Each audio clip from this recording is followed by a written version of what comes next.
Hi, I'm Charles with AniCap. This is my recap for the anime Berserk of Gluttony.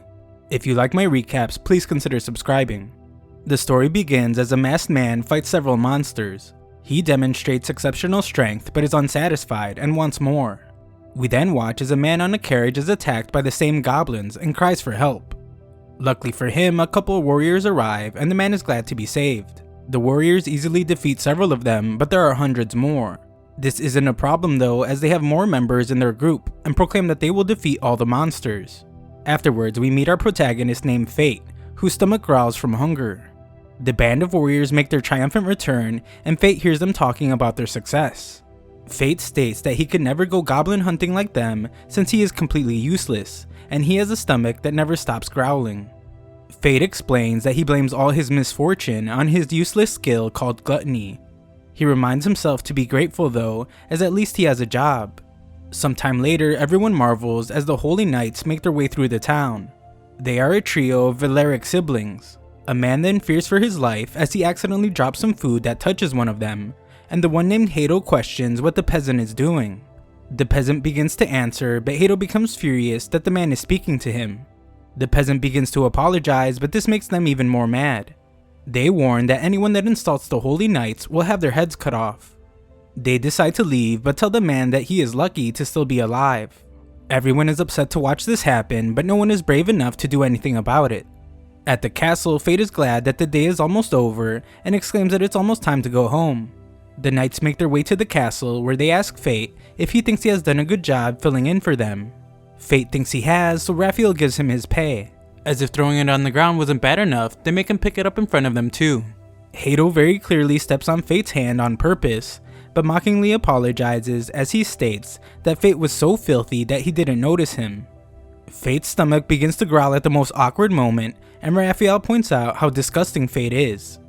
The knights are furious since the growling makes it seem like they don't pay him enough, and they beat him relentlessly. Fate thinks about how in this world, there are haves and there are have-nots. What separates them are the special powers bestowed by the gods, their skills. The knights keep treating him like a punching bag and explain that he owes his livelihood to them. Someone with a worthless skill like his is only earning money thanks to the grace of holy knights like them. They tell him that he should be grateful, and when he slacks off, it reflects poorly on them. They demand that he get on his feet, but only to knock him back down. They believe he needs to be taught a lesson and explain that defiant dogs need strict discipline. Just then, they are told to stop, since inflicting that kind of abuse on citizens they have sworn to protect is not an act of a holy knight. The girl talking is named Roxy, and she explains that watching the gate is an honorable duty for a holy knight. A duty that should be their responsibility. The knights consider it a difference of opinion, but decide that it's best to leave. Roxy helps the beaten down loser, but he notices Raphael giving him the dirtiest look. Roxy cleans him up and tells him that helping him is no problem since they are the same when it comes to watching gates. Furthermore, this is how a holy knight like herself should conduct themselves. She takes over guarding the gate and tells Fate to tell her if anything like this happens again. Instead of accepting the gesture like a normal person, Fate just tells her that he is used to it and leaves. Afterward, we see why he said that as he thinks about how Raphael is, and there's no telling what he might do. It turns out that Fate isn't a complete loser, as he is just trying to protect Roxy and doesn't want to risk getting her involved. The bartender explains to Fate that if he keeps letting the knights treat him that way, he's going to end up like the last guy. There's only one outcome for that, and it's a nasty one. On his way home, Fate curses how his stomach is still growling, even though he just ate an entire meal. He condemns his gluttony skill and wishes he could have been born with something worthwhile. He is not asking to be a holy knight, and he would take being a warrior or even a merchant or a craftsman. However, there's no changing how things are. He states that when you have nothing, you're just trapped as a loser. Just then, Fate notices some thieves attacking someone, and the wimp's first thought is to get Roxy. He tells her what's going on, and she leaves the useless loser to take over her spot as a guard. He seems to just be okay with this and just stands by while he hears her beat up the thieves. Just then, one of the thieves begins to run towards Fate, and his cowardly instincts immediately tell him to run away. However, Fate stops himself and thinks about how Roxy trusted him with guarding the gate, and if he runs, it'll cause trouble for her. Fate then fights against every cowardly bone in his body to prepare to battle. He notices that the thief is already injured and only now becomes confident that he can stop him. Fate lets out a scream, giving his best impression of a brave warrior, and makes a hole right in the thief's chest. Just then, a voice states that his gluttony skill has been activated, and his stats will now increase. Fate can't understand what's happening, and the voice states that the skills Identify and Telepathy have been added. Fate has never been more confused in his life, just as Roxy returns from the fight. Of course, she is concerned for his life since he is so weak, but Fate notices something strange. He heard words coming from her, but her lips didn't move, and it was almost like he could hear her inner voice. He explains that he is okay, and it happens again. She states that she has to report everything, but Fate is shocked to see that he can't hear it anymore. He tells her that she can take credit for his kill, since he is sure it would cause problems for him if Raphael found out. Roxy wanted to give him credit, but as a show of gratitude, she settles on offering him a job working for her family. He initially tries to decline, but she doesn't listen, and asks him if he intends to serve the Valerics until it kills him. Fate begins to consider it and thinks about the two paths. On one side is a future where he is treated like trash all the time, and on the other side, he can work for Roxy. Fate is concerned that if he leaves, then the person that replaces him will just get treated like trash instead. However, Roxy tells him to stop thinking so much and just ignore that very good point he made. Fate listens to her advice and agrees to work for her family. That night, Fate sits on his sorry excuse for a bed in his bedroom that looks like a prison and shockingly realizes that all his stats are now in the triple digits. His new skills are also a mystery, but he realizes that he must have been using telepathy. He has no clue what is happening to his body, but grows confident as he might now be able to beat monsters with his new stats. The next day, Fate searches for a sword, but the merchant is disappointed to see that he is poor. The merchant shoos him away as Fate thinks about how it's been 5 years since he came to the royal capital, and 2 silver coins are everything he has been able to save up by working. All hope isn't lost, however, as the merchant tells him that he can still afford the trash weapons he keeps in a barrel. The merchant turns his back, giving Fate the perfect opportunity to take whatever he wants, but Fate decides to just look in the barrel instead. While doing so, he uses his new Identify skill to read the stats of all the barrel weapons. They all have 0 for both durability and strength, but one sword captures his eye. It's filthy and has been treated like trash, so Fate can't help but notice how he has those qualities as well. Just then, Fate is shocked as he hears the words "Hey you" come from the sword. The sword, named Greed, states that it will make it worth his while and tells Fate to just hurry up and buy him. Greed knows about Fate's gluttony, and it says it's because they have a lot in common. Fate leaves his only 2 coins and happily takes his new talking sword. Elsewhere, the Valerics talk about how Roxy is apparently trying to hire Fate for the Hart household without even asking them. The girl named Memo wants to teach her what happens when someone defies the Valeric family, but Raphael points out that nobodies like Fate can easily be replaced. Besides that, the Harts and the Valerics are part of the 5 great families that support the kingdom, and there's no point in complicating that now. Raphael heads to the military district, prompting Memo to ask what he plans to study this time. He shocks her though, as he plans to study how to become immortal. Sometime later, Fate walks with his talking sword, and it warns him that something is approaching. A goblin appears from nowhere, but Fate is now able to destroy it. Doing so activates his gluttony skill again, and his stats are increased even more. This time, the skill's strength boost has been added. Greed then has a good laugh as Fate is in great trouble when hundreds of goblins appear. However, Fate seems like a completely new person as he slices through several of the goblins. After every single elimination, his gluttony skill is activated, and he just keeps going. The words "gluttony skill activated" are repeated hundreds of times as Fate finishes off all the goblins, and he is shocked to see that his stats have increased to a crazy amount. Greed points out that Fate must be full now, and Fate notices that his stomach hasn't growled even once that day, which has never happened before. Fate is completely confused though, since he was under the impression that people were born with the only skills they would ever have. Greed points out that this is true, but Fate's gluttony skill makes him different. Normally, stats increase from battles, and based on one's experience, their level goes up. However, the gluttony skill steals stats and other skills, at the cost of not benefiting from experience. Fate begins to understand and realizes that that must be why he is still level 1. Greed then surprises Fate as he explains that he knows this because they are the same. Just then, they notice the band of warriors approaching, and Greed tells Fate that his gluttony skill isn't the kind of thing he wants other people finding out about. It's one of the skills that defy divine law. Fate determines that he must do his fighting alone, but Greed reminds him that he has him now, and Fate will never be alone again. Fate is glad that Greed has accepted him as his master, but Greed tells him to calm down with all the master talk. Just before they leave, Greed reminds him to take the goblin ears so Fate can get paid.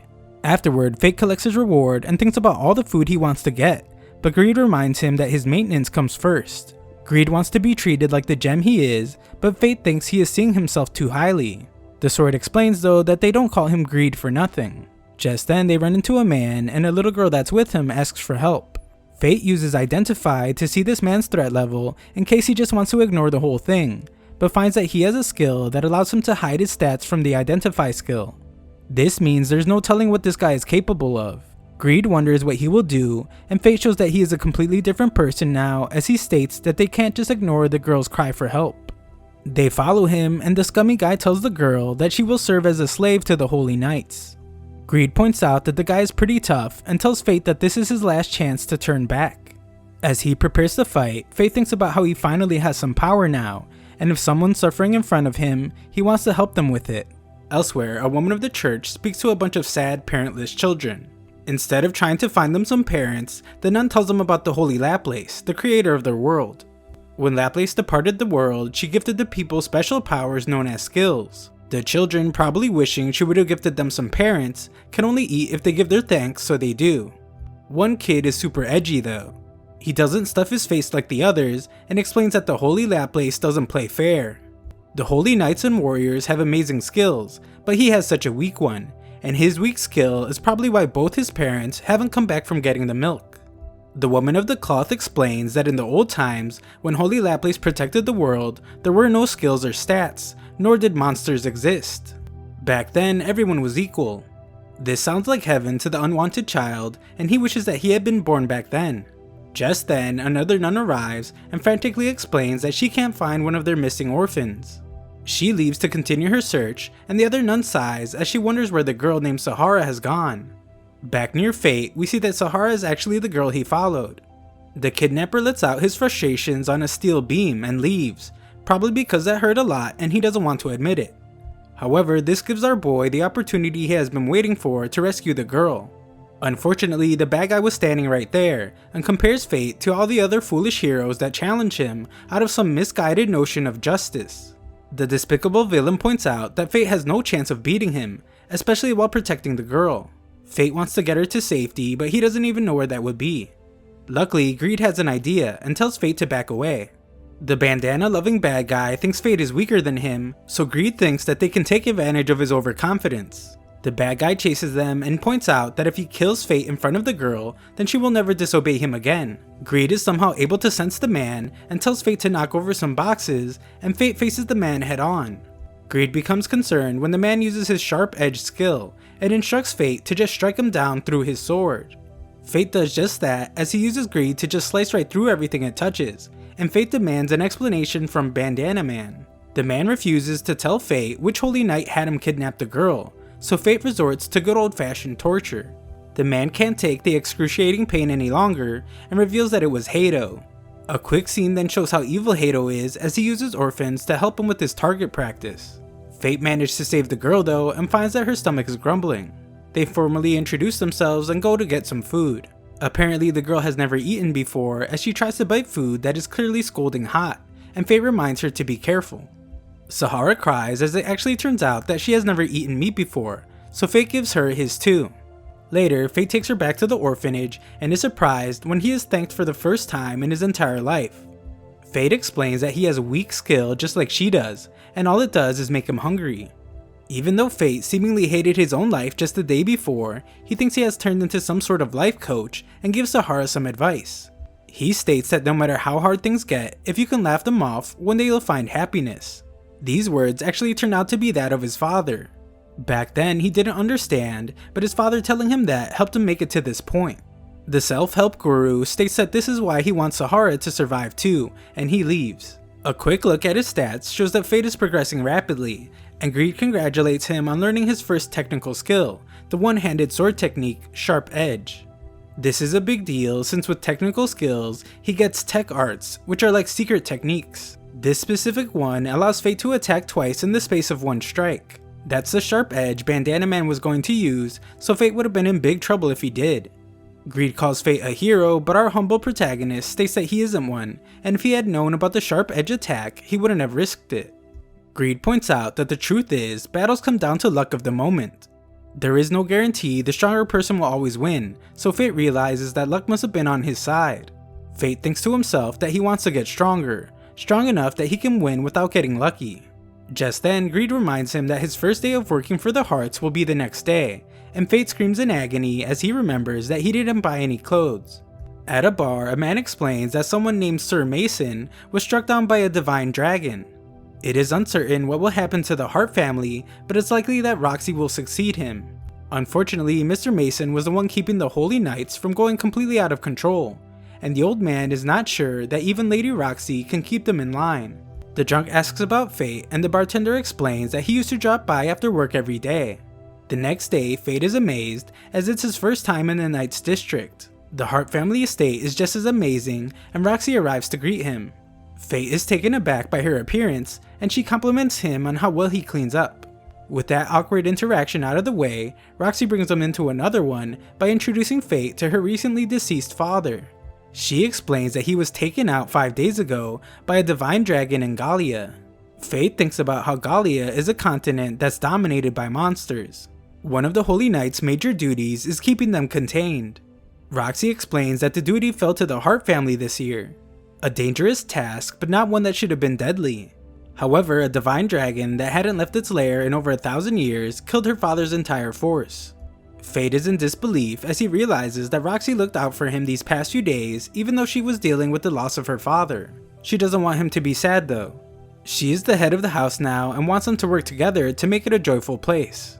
They go to shake hands, but Fate knows that it will activate his telepathy, so he points at some random person. Haru is the chief maid, and she asks Fate to make sure he conducts himself in a manner befitting a servant of the Hart family. Fate agrees but seems to completely forget that as he shovels food into his mouth like he's preparing for a hibernation he didn't tell anyone about. A week later, Fate works so hard that the other servants tell him to get some rest. They reveal that he thought he was a bit strange since they always see him talking to his sword and he was shaking when he ate meat. Fate's stomach growls very loudly in front of them and they can't believe it since they all just ate. Fate is called to meet with Roxy, but his stomach continues to growl and not even Fate understands what's going on. Roxy tries to have a conversation with him, but Fate can only think about how he's strangely just getting hungrier and hungrier. He fears he won't be able to hold back any longer, but Roxy snaps him out of it. The two relate over their dead fathers since Fate's father died in a monster hunt as well. Roxy calls Fate family, but he wants to be something more. Before he can tell her though, she denies his request, and even more surprisingly, Fate begins to faint. Later, Fate wakes up in his room with a note from Roxy telling him to take the day off. Fate asks Greed what's going on with him since his hunger has never been this bad, and he can't hold himself together anymore. Greed reveals that once the Gluttony skill gets a taste of souls, there's no stopping it. The more Fate devours, the stronger he will get, and the more he devours, the more he will want. Fate is destined to seek out souls to consume until the day he dies. Fate wonders what will happen if he doesn't, and is horrified to hear that he will starve to death, or lose control and start attacking anyone in his path. Fate can't believe that as it makes him sound like some kind of monster. Greed gives him a tip though. He tells Fate that when his hunger approaches its limit, it will show in his eyes. Greed reiterates Fate's life has completely changed and there's no turning back now. Fate heads outside and walks past a group of people. Our hungry hero is shocked to realize that they smell delicious for some reason, and Greed explains that it's because his hunger boost has kicked in. It's what his red eyes indicate and is a temporary power that enables effective use of the Gluttony skill. During this time, Fate will have better night vision, be able to track prey by scent, and weaker prey will be terrified and paralyzed. This makes sense as they go outside the kingdom and find several goblins terrified. Our once innocent and frail hero is a completely different person now, as he helps himself to a massacre. With that group finished, they head to the Hobgoblin Forest. Fate continues the massacre but seems to become upset as he wonders how much more he needs before he is free from his hunger. Hours pass and Greed points out that it's over. Fate hopes to never feel like that again, so Greed tells him that he will have to hunt monsters every now and then and feed souls to Gluttony. Just then, Fate is shocked to see that a Goblin King has appeared. It doesn't have much of an edge on him stat-wise, but it does have a health regeneration skill. It heals wounds, and with it, Fate would be able to keep fighting even if he got injured. Our boy definitely wants some of that good Deadpool power and goes after the Goblin King. Fate gets disgusted though as the goblin devours a human, and Greed coldly points out that humans are a fine meal for monsters. Fate manages to get the drop on the giant troll, but freezes for a moment when he sees the human body. The fight continues, but Greed becomes frustrated that Fate is only dodging. Fate is concerned about getting attacked, but Greed tells him to trust him, and so he does. They manage to land the final blow, and Fate is glad to see that his stats have gone up even more. The skill Health Regeneration has also been added, but Fate is exhausted now. Greed then reveals that with Fate's current stats, he will be able to access Greed's first level, so he can achieve another form. All Fate has to do is hand over his stats as an offering to him. With his new form, Greed will be able to provide Fate with new functions. This sounds pretty awesome, so Fate would like to give it a try, but is shocked when Greed reveals that he will have to give him all the stats he has gained since they met. Fate is of course hesitant, but Greed points out that his name is Greed after all. Fate is still hesitant, so Greed reveals that if he doesn't unlock it, he will lose the right to wield him. Greed points out that Fate can get stronger on his own, or he can make him strong too, so they can work together. Fate determines that he doesn't have much of a choice, and Greed is the only partner for him. Greed tells him that he won't regret it and begins the process. It's a grand sight, and Fate can feel the power leaving him. With the process complete, Greed reveals that his new form is a magic bow. Some dumb goblin shows up at the absolute worst possible moment for him, and Greed instructs Fate to draw on the bow as the magical arrows will appear on their own. It's an amazing bow as Fate can aim wherever and his arrow will always land. Afterwards, Fate takes some goblin ears and leaves them on the doorsteps of the church, which I'm sure they will love to find first thing in the morning. Later, our heroic protagonist stops an intruder, but is shocked to find that it's actually Roxy dressed like a peasant. Fate wonders if she's really planning to go to the castle just like a normal old nobody, so she decides to tell him a secret since he has already seen her. She's going into town on a secret inspection. Roxy asks him not to tell anyone and imagines what Haru would say if she found out. Fate promises to not say a word, so she thanks him, but she also has the brilliant idea to have him accompany her as her escort. Fate is already a peasant, so he doesn't need a disguise, and they head into town. Fate keeps calling her milady, so Greed must remind him to stop, since people will notice. Roxy reminds him as well, prompting Greed to make a snide remark. Fate tells Greed to shut up, but Roxy thinks he was talking to her, so Fate just changes the subject. Roxy tells him to call her Lexi, and Greed can't help but make another remark, this time about how she couldn't think of a more creative name. Fate tells Greed to shut up again, causing the clueless Roxy to apologize to Fate for being so annoying. Fate urgently explains that it was just a misunderstanding, and Roxy, trying to act like she didn't just reject our boy very recently, says that she was excited to be going into town with him. The sarcastic sword makes yet another remark, causing Fate to threaten him, but Roxy stops him as she doesn't want anyone being so rough with their weapon. She realizes that she has never had a good look at his sword, and Fate hesitates to show her. This is really bad since someone with a worthless skill like his wouldn't normally have a sword, and she might think it's weird. Not to mention how monstrous his Gluttony skill is. He remembers Greed's words explaining how once it gets a taste of souls there's no stopping it, and how if he doesn't feed it he will lose control and start attacking anyone in his path. Fate determines that he can't let her learn about his Gluttony skill, but Butterfingers drops his sword and Roxy takes a closer look. She doesn't seem to learn anything from it, but tells Fate that it does need some maintenance. Roxy then flexes super hard as she offers to take him to the Hart family's personal blacksmith later. Fate tells Greed to be happy since he will be getting all fixed up, but Greed is completely silent. Fate wonders what is wrong, but is shocked when his own sword tells him to shut up as he is basking in the moment. Greed says he is still in heaven after smelling Roxy's scent, so Fate decides that he might just have to throw Greed around after all. They finally make it to the very busy town. Roxy finds some grapes and the merchant explains that they were picked from the Hart family's vineyard. Even though it's her vineyard that she can just eat from directly, she decides to try one. Fate is amazed by the taste, prompting the cocky Roxy to brag about how those grapes are grown at home. The merchant hears this, and just seconds into their mission, it seems like she has already blown their cover. However, Greed gives Fate an idea, and our hero saves the day by explaining that Lexi has a relative that works there. Roxy is impressed by his quick thinking, but Greed tells Fate that he owes him one. Just then, the crowd gets all flustered as some holy knights are approaching. The crowd is surprised to see a holy knight in the market, and think about how these types of things have started to happen only after Sir Mason died. At the worst possible moment, Fate's stomach begins to growl, causing the holy knight to become furious. Fate doesn't want to cause a commotion, so he decides to just apologize. His apology isn't enough for the Holy Knight though. This Holy Knight has some serious issues as he wants to embarrass Fate for some reason. He tries to step on Fate, but Roxy stops him. The Holy Knight turns his attention to the peasant girl, but begins to recognize her. The crowd thinks the same as they wonder if she is Lady Roxy. Greed comes up with a brilliant idea to have Fate pretend they are a couple. He explains that if Fate gets really clingy, no one will think it's Lady Roxy. Our boy is shocked to hear such a bold idea, but Roxy hears him repeat it, and thinks it's genius. She grabs our hero and they pretend to bicker about him not eating the breakfast she made him. The incredibly awkward interaction seems to get the job done, as everyone is cringing too hard to say anything, allowing the two to get away. Just then, Fate realizes that he can hear Roxy's thoughts, and she thinks about how she has never locked arms with a boy before. She thinks about how fast her heart is racing, causing our boy to panic. Roxy decides that they need to keep moving, and Fate begins to think that escorting Lady Roxy might be a bit too tough for him. Moments later, Roxy feeds into a stereotype as she explains that she is a girl, so of course she would be interested in an absurdly gigantic gem. There are also some ores there which may or may not have gems in them.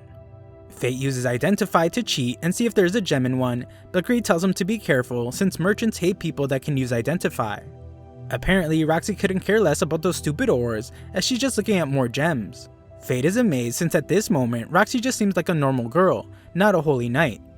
The merchant offers them a discount so Fate can buy something for his girl, but he just gets embarrassed and Roxy decides that she has no use for gems anyway. Roxy moves on quickly to ask if Fate knows any active warriors, since she has some questions for them. Luckily for them, they overhear some guys talking about all the dead goblins that were recently found. Rumor is that it's a wandering monster that did it. The problem with that though is that it doesn't explain how the orphanage in the slums had Goblin King ears donated to it. Unfortunately for Roxy, they don't have any more information, so she asks Fate to take her where warriors gather. Fate realizes that this is actually what her inspection is about, and she reveals that she's investigating the wandering monster said to have appeared around the capital lately. Fate is at a loss for words since he is actually this wandering monster, and Greed makes another smart aleck remark about how interesting of a twist this is. Fate heads to the bar he used to go to, where the bartender doesn't even recognize him at first. The bartender is surprised to see that Fate is still alive, but even more stunned to see that he has a girlfriend now. Fate worries that Roxy might be getting offended by people calling her his girlfriend, and Greed points out that she might even have Fate executed for it. I guess Roxy was flustered too as she absolutely destroys a cup, but the bartender says it's okay since it happens all the time. Greed tells Fate that she was probably feeling self-conscious around him, and this causes Fate to obliterate his cup too. Greed says that it's good since it's a sign that he's getting stronger, and the bartender says that that cup was on its last legs anyway. The carefree bartender then spills the beans as he has heard about a warrior who made a killing off of goblin corpses. This warrior went out hunting and found a mountain of goblin corpses with their ears still intact. Roxy points out that if a warrior did all that work, they wouldn't just leave a bunch of valuable corpses around, and determines that it must have been a monster that has migrated from another region. That'll be bad for business though, since a lot of business travel is done through those goblin plains. If there's some mysterious creature on the prowl, people won't want to travel there. Fate gets depressed knowing that he is to blame, but gets distracted when his old friend arrives to be startled by Fate's ghost. The old man reveals a popular theory that the roaming monster is a lich. This is very troublesome, which is why the Holy Knights will be taking direct action to deal with it. Greed is worried to hear that the Holy Knights are getting involved since he just drained all of Fate's stats, and Fate would get destroyed by them. The old man wants to know why the girl is so curious, but she isn't clever enough to think of a good answer. Fate can't help either since he is too busy thinking about how horrible things would be if Roxy joins the hunt and sees him doing his gluttony thing. Just then, some traveling warriors arrive demanding drinks and demanding that Roxy join them for some fun. Our boy springs into action, but Roxy shows she can handle her business easily. The warriors determine that only a holy knight could have that much power, and Roxy finally doesn't deny it. The bartender knew all along, but the stupid warriors are amazed to realize that it's Roxy of the Heart family, one of the 5 families supporting the king. They apologize profusely, even going as far as to give her all their money. Roxy of course rejects it and expresses shame to see that the people the Holy Knights have sworn to protect view them as objects of fear. Her father dreamed of a world where holy knights and lowly peasants could laugh together. This is a dream she shares with him. They all begin to get along, and Fate thinks that until her dreams come true, he will follow her. Sometime later, Greed enjoys being fixed up a little too much, but we see that it worked out really well as he feels like a whole new sword. Afterwards, Roxy explains that she didn't know about the hunt because it's being led by the Berserk family and they simply didn't inform her. Just then, the two hear that Hato is hurting someone. The Berserks explain that they are simply taking a lost child into their protection. Fate releases the boy as it doesn't look like protection to them, and Roxy tells the Berserks that they will take care of the boy. However, she asks Raphael why she wasn't informed about the hunt for the wandering monster. He explains that he assumed she would be too busy mourning her departed father, but she points out that she is just fine. The Berserks decide to just leave, but Hato the jerk tells Fate that he should stick to acting like the trash he is. Fate doesn't back down though, so Raphael must tell Hato to drop it. The two take the boy to find his mother, and Fate remembers when he once got lost as a kid. It was after his father died and he moved to the capital. He looks back and wonders what happened to the holy knight who looked after him back then. Just when it seems like they won't be able to find the boy's mother, she appears out of nowhere. Fate is glad but is amazed to see just how happy Roxy is to have helped the boy. The simp stares for a bit too long though and suggests that they head back home. Roxy reminds him that if they get in trouble, they will do it together, and he agrees. When they return, Fate hopes that days like this one could last forever, but he knows that just isn't possible. He asks Greed for a way to hunt monsters without Roxy finding out, and Greed can only think of one thing. He suggests a perception warping magic item. He then leads Fate to a shop to buy a mask that will make them look different to whoever sees them. Later, Fate gives Roxy one of the ores she was clearly not interested in. He thanks her for giving him a job that has allowed him to find friends that he now considers family. Fate apologizes for not being able to get her the gem she was looking at, but Roxy explains that she's actually really happy with what he got her. This powerful beast of a woman just casually cracks the thing open with their bare hands, and Fate points out how useful his identify skill is as there's some pretty shiny stuff inside. Roxy promises to cherish it forever and wonders what she will give Fate back in return. Her ideas are a year's supply of meat or a whetstone for sharpening his sword, but Fate says none of that is necessary. However, Greed tells him to shut up and accept that whetstone since he needs to be taken care of. It seems like another happy ending, however we see that the menacing looking Raphael has gathered other knights to discuss their excursion to Gallia.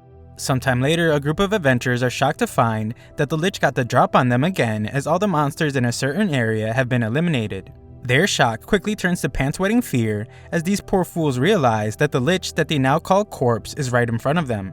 They run to change their underwear, and Fate thinks about how much he likes his new nickname, Corpse. Greed wonders if he is done for the day, but he isn't. Fate explains that he wants to get his stats as high as he can before the Holy Knights come after him. The next day, Fate looks like he's about to pass out from the stress of his double life shenanigans. Roxy interrupts him while he's hard at work to tell him that she has a secret mission for him. On the way there, Roxy shows him her family's land, and this guy thinks that his big secret mission will be harvesting grapes. She explains that she just wanted to show him their vineyard since he liked the grapes that one time. When they arrive at their destination, Roxy is concerned for her mother's health, but she explains that she's feeling better than usual. Roxy introduces our boy, not as her new friend or the guy that just bought her most cherished gift, but as a servant she hired, and she brought him to introduce to everyone. They greet each other and we learn that Roxy's mother's name is Aisha. Fate is glad to see that she's actually really nice, but shocked when she calls him over to ask if he likes her daughter. The two can't believe she would ask that, but Aisha makes it clear that she meant if he liked her as a boss. Our boy Fate then goes above and beyond as he declares that he cares a great deal for Roxy, and if he were allowed to, he would like to serve her until the end of his life. This is some pretty heavy stuff he is saying for someone Roxy just called her servant, so Roxy runs off to her room. Aisha tells Fate not to worry though, since Roxy has always run off whenever things got uncomfortable, just like this very awkward situation. She explains that Roxy was always a crybaby and would even throw a fit from just a glimpse of a bug. Fate points out how different that is from her cold, powerful behavior in the capital, and Aisha says that she still can't believe her little girl became a holy knight. Aisha worries about her, but Fate assures her that Roxy is a great holy knight. He tells her that the people have a lot of faith in her, and she can't help but be proud. We then see Roxy in her room with a creepy doll, and she has a memory of her father. He was proud of her becoming a holy knight, and she told him that she wanted to be the kind of holy knight he is. However, she realizes that she hasn't fulfilled her promise yet, and shamefully puts down the 3D printed action figure of him. A while later, we find that the big secret was actually to harvest grapes, and Fate takes a moment to taste some delicious juice. A man explains that the lords have personally helped cultivate this land for generations, and everyone on the property is proud to have pitched in to create this flavor. Fate seems not to care about asking sensitive questions, and asks if that includes the now dead Sir Mason. The man points out how his death must be hard on Roxy, but he is glad that she came to harvest grapes like she does every year. The man explains that she also does hunting while there, since it's harvest time for most crops, and that's when monsters called kobolds show up looking for food. He explains that the monsters come from a certain valley, but the two stop to have a laugh when our boy's stomach growls. Fate laughs on the outside, but knows that something dangerous is happening. Greed explains that after all those goblins, he is not surprised, since Fate's gluttony skill hungers for different souls. Afterwards, Roxy sends Fate home ahead of her as she has something to do. On his way home though, Fate sees a girl with a very dangerous looking weapon.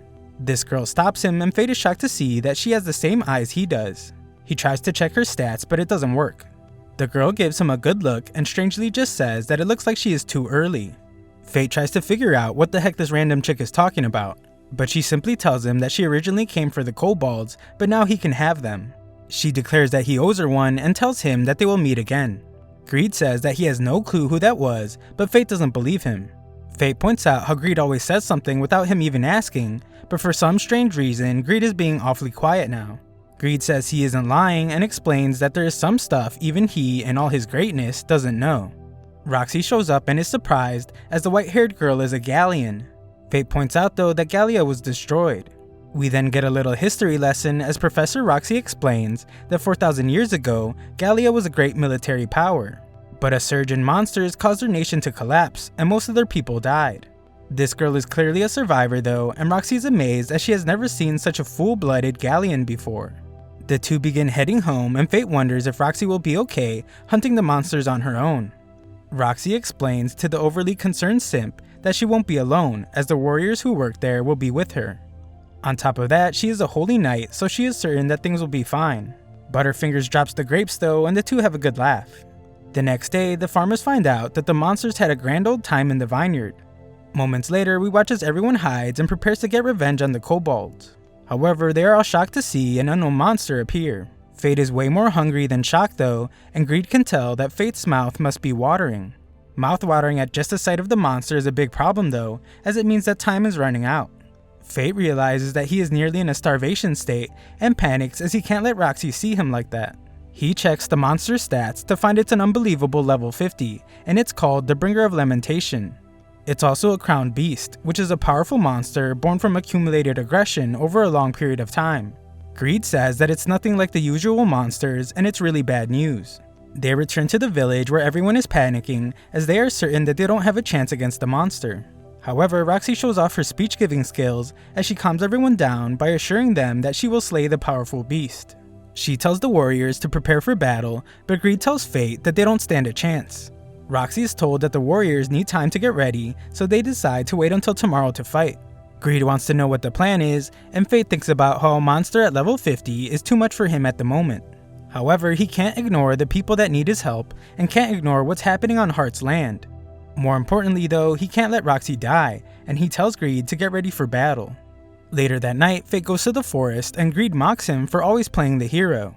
They watch the monsters walk around, and Greed explains that there are several kobold warriors around the crowned beast.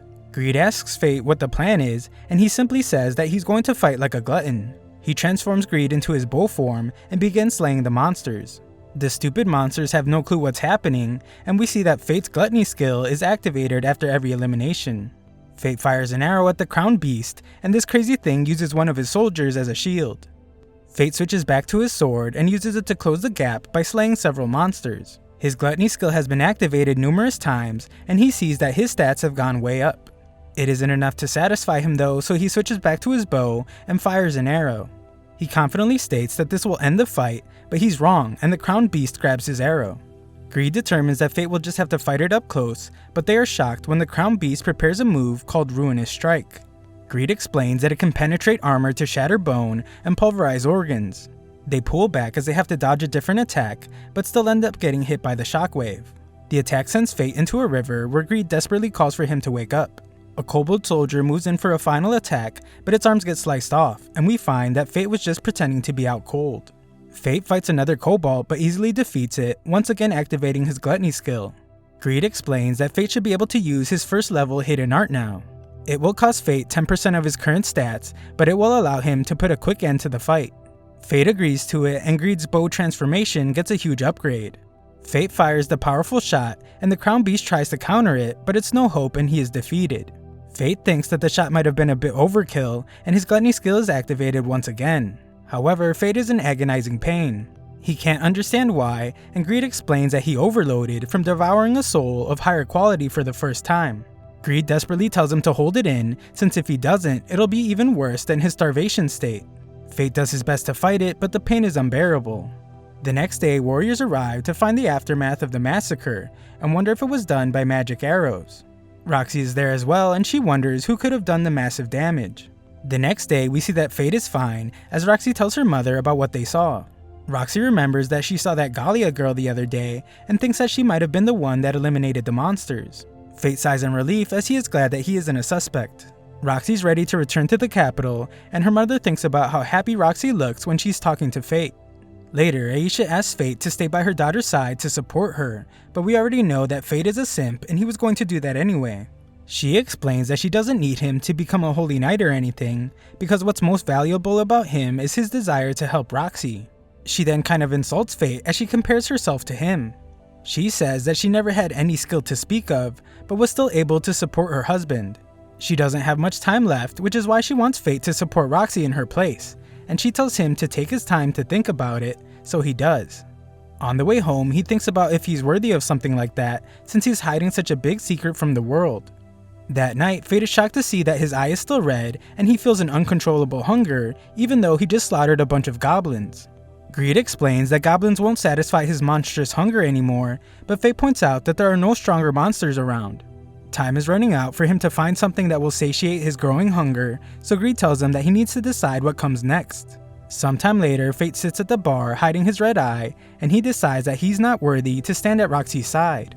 The gossiping old man walks in, talking about how Hato is going to join the hunt, and Fate is shocked to hear this. It's clear that Hato is hated, as the old man wishes that they would send him to Gallia instead to become monster food. The bartender says people like Hato usually stick to where it's safest, and some other poor soul is going to end up on the Gallia expedition. This shocks Fate as well, as he can't believe they're already planning another expedition so soon after Mr. Mason's death. The others are upset about it too, and the old man just hopes that the worst case scenario doesn't come true. Unfortunately, it does come true, as we see that the Holy Knights have gathered and they select Hato's replacement for the Gallia expedition. Afterwards, at the capital, Roxy shockingly tells her father that she has been assigned to the expedition to Gallia. However, Fate arrives and pleads for her not to go. If she goes now, she might never come back. It's too late though, Roxy has decided to go and there's nothing he can do about it. Fate can only watch her leave and thinks about what else the old man said. He said that the Hart family is a nuisance for the Valerics and other Holy Knights. Rumor has it that they were the ones that arranged for the expedition to Gallia. We then see that the Valerics are celebrating, as they will soon be rid of the nuisance. The two other siblings leave the rest to Hato, as the two of them are off to a place called Tenburn.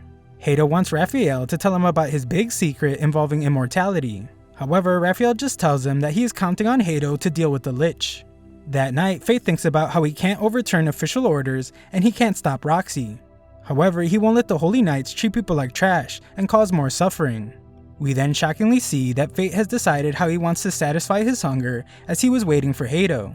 Hato is glad to finally meet Corpse, and Fate turns to him with his glowing red eye. Thanks for watching the first few parts of this recap. Subscribe and ring the notification bell for future parts.